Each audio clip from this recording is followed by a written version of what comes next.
Ben ritrovati dalla redazione. Ieri i vigili del fuoco del comando di Gorizia sono intervenuti sull'autostrada A4 Venezia-Trieste, poco dopo il casello di Re di Puglia in direzione Venezia per un principio di incendio che ha interessato un auto articolato. Sul posto è intervenuta la squadra del distaccamento di Monfalcone, supportata dall'autobot proveniente dalla sede centrale del capoluogo isontino. All'arrivo dei soccorritori il mezzo pesante si trovava fermo in una piazzola a bordo carreggiata. L'autista, con l'aiuto di una pattuglia della polizia stradale, stava già tentando di contenere le fiamme utilizzando un estintore. I pompieri hanno spento completamente il principio di incendio, che ha coinvolto anche un pneumatico del semirimorchio, con ogni probabilità a causa di un surriscaldamento dell'impianto frenante.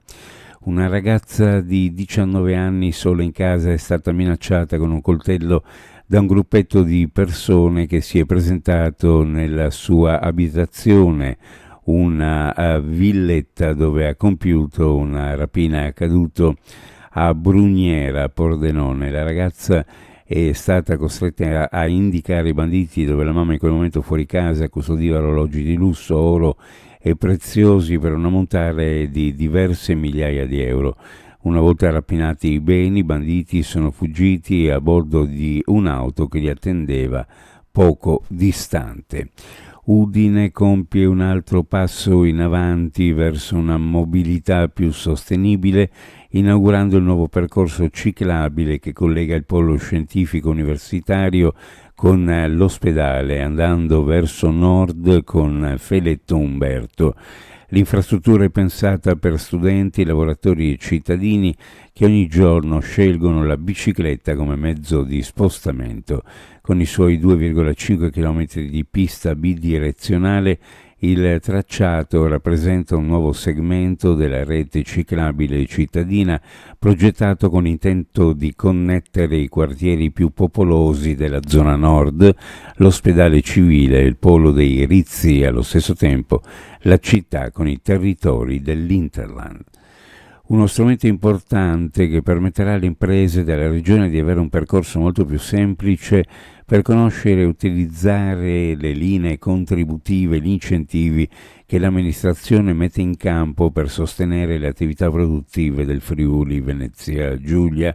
Lo ha detto a Trieste il governatore Massimiliano Federiga, che assieme all'assessore regionale alle attività produttive e turismo Sergio Emidio Bini ha presentato Incentivi FVG, la nuova web app dedicata alle imprese, progettata per far conoscere opportunità, incentivi e servizi regionali, rendendo la ricerca delle misure contributive più rapida e personalizzata in base alla singola categoria imprenditoriale.